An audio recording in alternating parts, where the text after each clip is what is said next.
Live from New Delhi, you're watching DD India Live, India's voice to the world.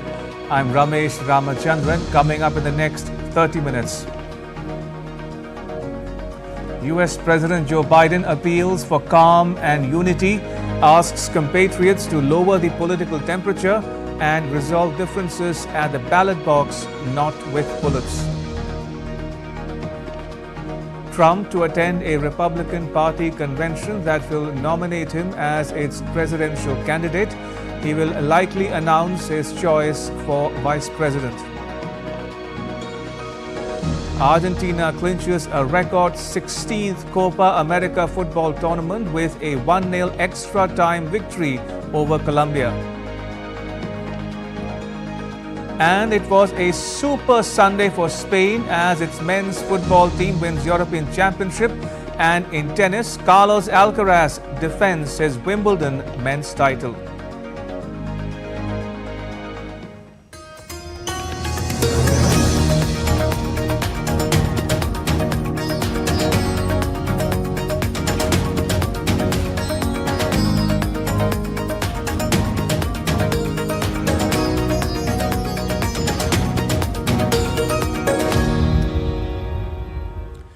US President Joe Biden has told Americans it's time to cool down the political temperature.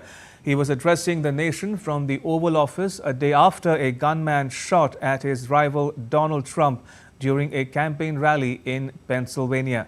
Jagrati Dave reports from Washington, D.C. President Biden spoke for around 10 minutes, and in that short time he sought to deliver a message of unity, calling for Americans to resolve their differences at the ballot box and not with bullets. Listing a series of examples which included January the 6th, the attack on former House Speaker Nancy Pelosi's husband, as well as Saturday's shooting, President Biden said there is no place for this kind of violence in America and that hate must have no safe harbour, telling Americans that they must all get out of their silos and stand together despite their differences. My fellow Americans, I want to speak to you tonight about the need for us to lower the temperature in our politics. And to remember, while we may disagree, we are not enemies. We're neighbors, we're friends, co-workers, citizens, and most importantly, we're fellow Americans. We must stand together. There is no place in America for this kind of violence, or for any violence ever. Period. No exceptions. We can't allow this violence to be normalized. You know, the political record in this country has gotten very heated. It's time to cool it down. We all have a responsibility to do that. Yes, we have deeply felt strong disagreements. The stakes in this election are enormously high. On Saturday, Mr. Biden had what the White House described as a good, short and respectful call with Mr. Trump. Security plans for this week's Republican National Convention are unaltered in the wake of the shooting. Mr. Trump is attending and is expected to be formally nominated as his party's presidential candidate. Jagrati Dave in Washington reporting for DD India. Delivering remarks a day after Pennsylvania shooting at a Trump rally, US President Joe Biden said he has ordered an independent investigation into the security for the rally where a shooter attempted to assassinate former President Donald Trump. Condemning the incident, Biden said there is no place for any kind of violence in the US. There is no place in America for this kind of violence, or any violence for that matter. An assassination attempt is contrary to everything we stand for as a nation, everything. It's not who we are as a nation. It's not America. And we cannot allow this to happen. Unity is the most elusive goal of all, but nothing is important than that right now, unity. I urge everyone, please, don't make assumptions about his motives or his affiliations. Let the FBI do their job and their partner agencies do their job. I've directed an independent review of the national security at yesterday's rally to assess exactly what happened, and we'll share the results of that independent review with the American people as well. And finally, I'll be speaking more about this tonight at greater length from the Oval Office. We must unite as one nation. We must unite as one nation to demonstrate who we are. And so may God bless you all, and may God protect our troops. Thank you very much. U.S. President Joe Biden's re-election campaign quickly upended its strategy after Saturday's assassination attempt on Republican rival Donald Trump. Within hours of Pennsylvania shooting, Biden's campaign was pulling down television ads and suspending other political communications, including those that had highlighted Trump's May felony conviction in hush money trial. Democrats also called off verbal attacks on the former president to focus instead on a message of unity. Meanwhile, former U.S. President Donald Trump arrived in Milwaukee, where he will be formally nominated as the Republican presidential candidate later this week after surviving an assassination attempt that aggravated an already bitter U.S. political divide. Trump was holding a campaign rally in Pennsylvania, a key state in the 5th November election, when shots rang out, hitting his right ear and leaving his face streaked with blood. One person in the crowd was killed and 2 others wounded. The Secret Service agents fatally shot the suspect. Trump is due to receive his party's formal nomination at the Republican National Convention, which kicks off in Milwaukee, Wisconsin on Monday. The FBI said there were no known threats to the convention or anyone attending, while the Secret Service said they do not anticipate any changes to the security plan.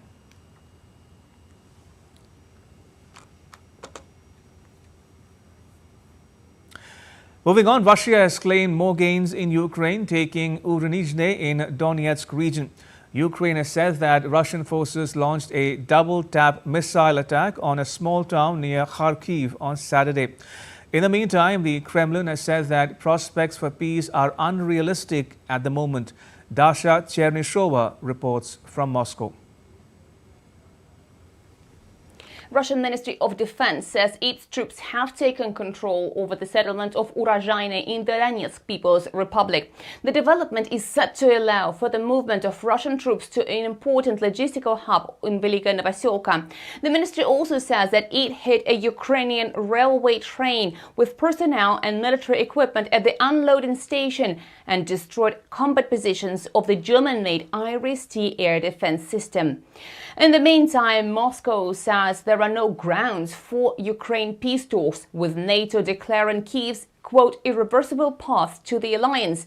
That's why Kremlin spokesman Dmitry Peskov says Moscow should work and achieve its goals. He said that such promises indicate that NATO will never take into account Russia's concerns, which led to the start of Russia's operation in Ukraine. Speaking about US-Russia relations, Peskov said they are in deep confrontation and that the two capitals find common ground only at the level of military and military diplomats. He added, though, that the time will come when the art of diplomacy will be needed to resolve all the issues that have been piling up between Moscow and Washington.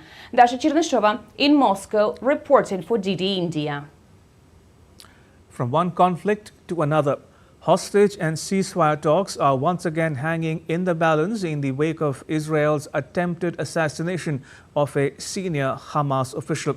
A Hamas official said that they have not withdrawn from ceasefire talks with Israel after the attacks in Gaza that targeted the group's military leader, Mohammed Deif.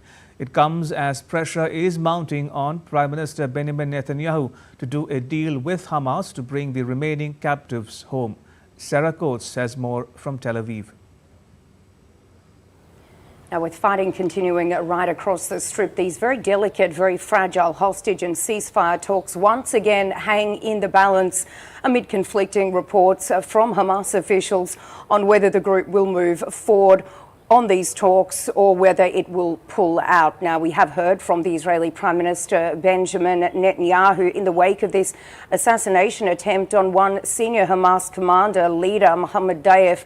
On Saturday, he came out to say that he's not absolutely certain that Deif was killed in Saturday's strike, adding that it's generated pressure on Hamas to soften its stance when it comes to negotiations. But certainly the loved ones, the family members of these people still being held in Gaza are extremely concerned. There have been demonstrations over the last few days right across Israel as people demand Benjamin Netanyahu come to the table and do a deal with Hamas now. And we do have a statement from the Hostage and Missing Families Forum. It came out to say that by the time everyone comes to their senses and works together, there may be no one to bring back.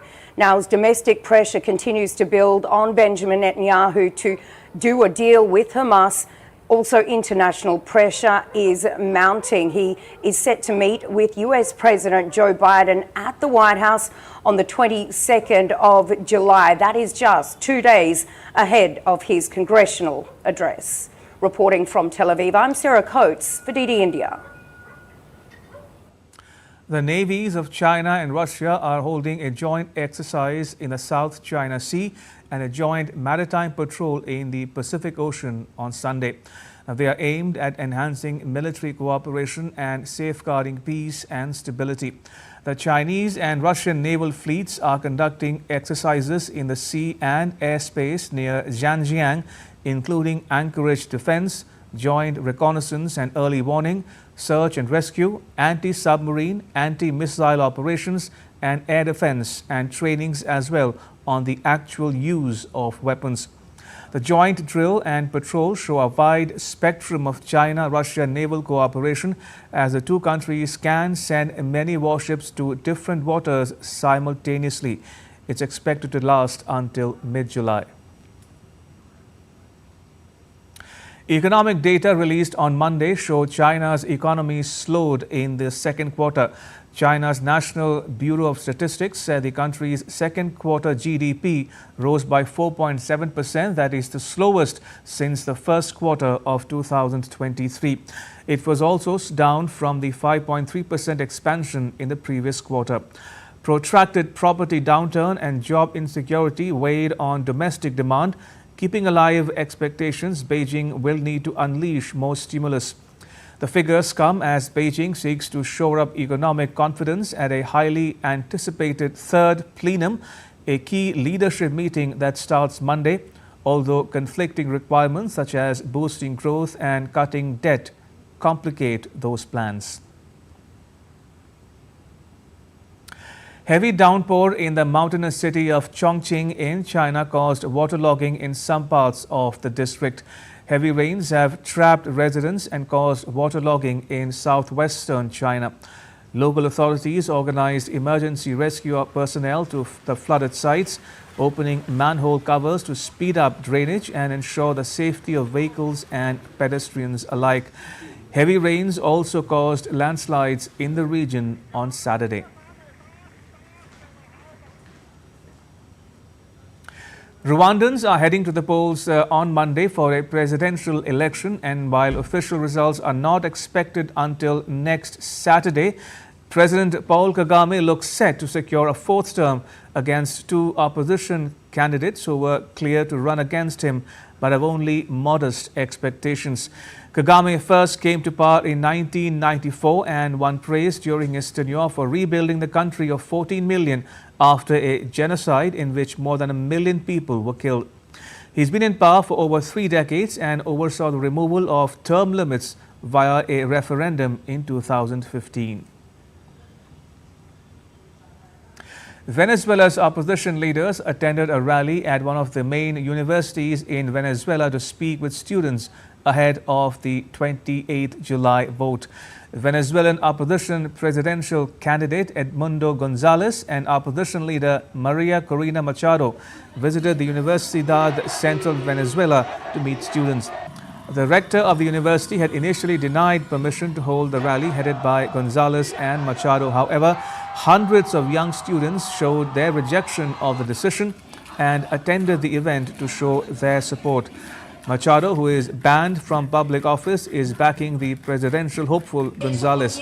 Gonzalez will face the incumbent president and ruling party's presidential candidate, Nicolas Maduro. And still to come on DD India Live. Vikram Misri takes charge as India's Foreign Secretary. A joint military exercise between the armies of India and Thailand concludes. And India's Home Minister Amit Shah takes stock of the flood situation in Assam, Uttar Pradesh and Gujarat.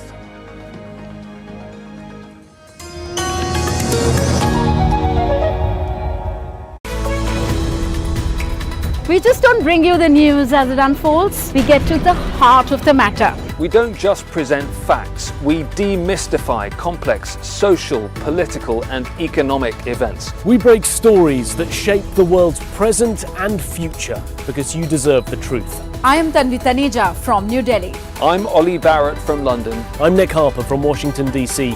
Join us on DD India Global Monday to Friday at these times.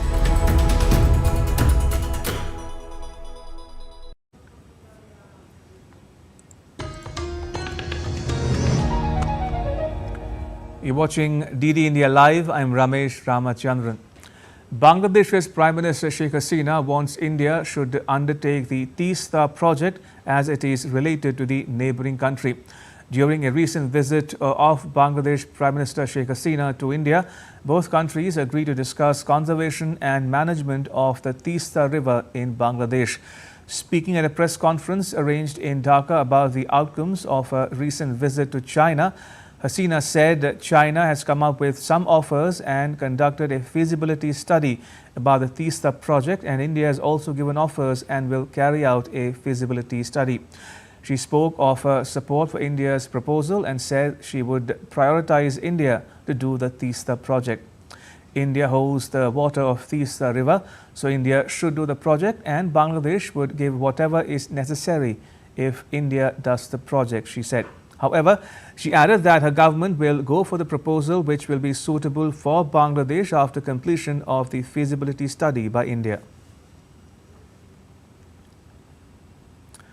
KP Sharma Oli, the leader of Nepal's Communist Party, was sworn in as the Prime Minister of the Himalayan nation. Sharma was appointed Nepal's Prime Minister for a fourth term on Sunday to lead a new coalition government. First elected as Prime Minister in 2015, Oli was re-elected in 2018 and then reappointed briefly in 2021. Under the new power-sharing arrangement, Oli and the Nepali Congress Party's President Sher Bahadur Deuba will rotate in holding the Prime Minister's post until the next general election to be held in 2027. India's Prime Minister Narendra Modi, in a social media post on X, congratulated KP Sharma Oli, the newly appointed Prime Minister of Nepal. Prime Minister Modi looks forward to working closely to strengthen the deep bonds of friendship between the two countries.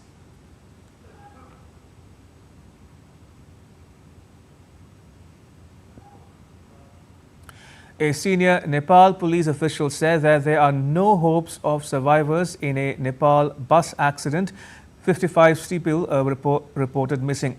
Rescuers resumed their search of the site of Friday's incident in Chitwan district, about 86 kilometers west of the capital Kathmandu, after a landslide swept the buses into a river swollen because of heavy rains. Despite their efforts, the rough terrain and high water levels have severely hampered progress and made it that much more difficult. In a bid to work towards the development of Indo-Pacific partners, India has extended annual grant to Marshall Islands. India's External Affairs Minister S. Jaishankar said an MOU was signed between India and Republic of the Marshall Islands for implementation of 4 community development projects in the Pacific region.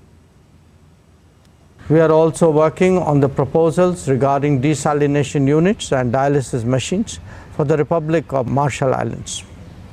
We believe that today's MOU will enable the implementation of 4 community development projects. I am glad that these projects cover areas including a community sports center in Ailuk Atoll, airport terminal on Mejit Island, community centers at the Arno and Botier atolls.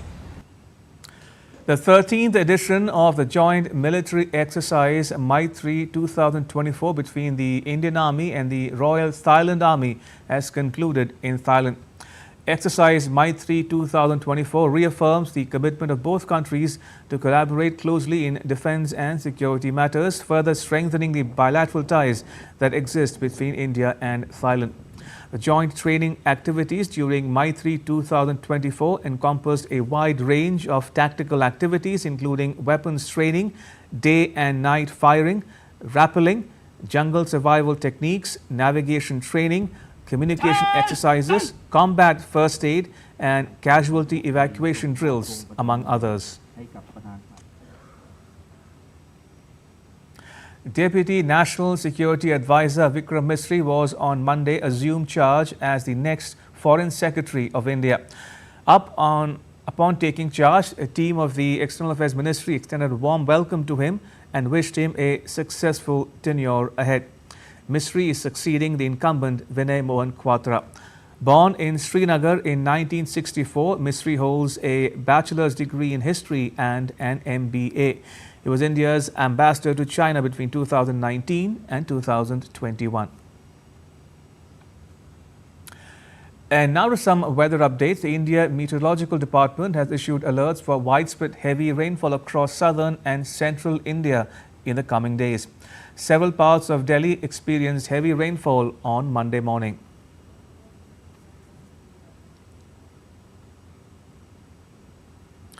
An orange alert has also been issued for Mumbai as some areas may face heavy to very heavy rainfall, and a red alert for 4 districts of Maharashtra was also issued.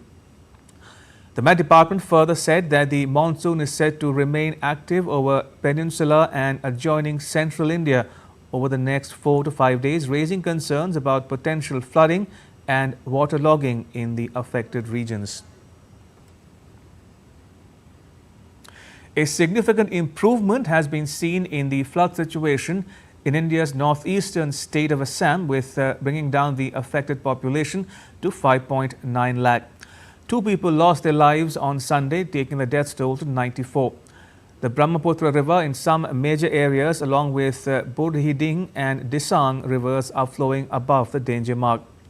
More than 30,000 inmates are taking shelter in 172 relief camps across the state.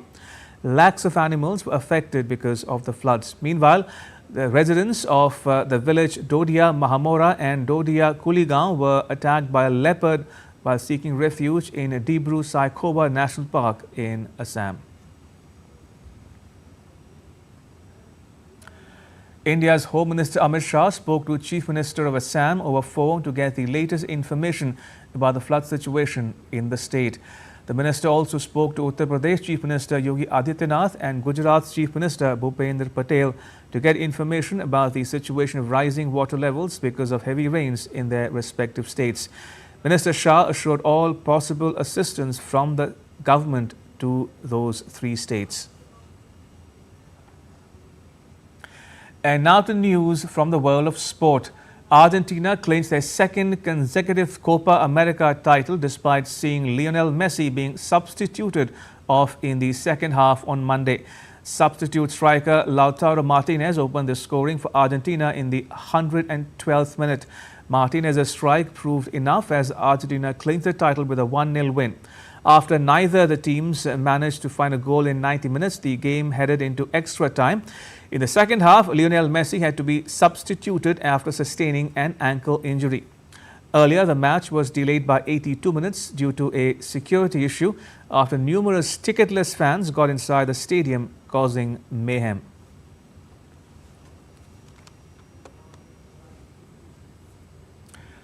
One of world football's biggest tournaments has come to a close in an electrifying grand final. Spain beat England 2-1 to win the 2024 European Championship. The Spanish team raised the silverware to cheers and applause for fans at Berlin. DD India's Trent Murray was there and filed this update. Take a look. Well, it was exactly 1 month ago that Euro 2024 kicked off, with 24 of Europe's top teams all competing for what is one of the most coveted prizes in world football, and tonight we got our answer over who the winner was. It was España, Spain.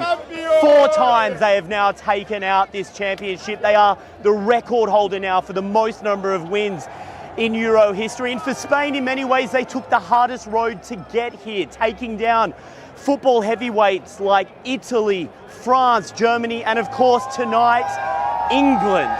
For the English, well, you can imagine there'll be disappointment. Fireworks for the Spanish. The fiesta, I imagine, will go well into the night here as Spain officially clenches that prize and can call themselves the winner of Euro 2024. Trent Murray for DD India, Berlin.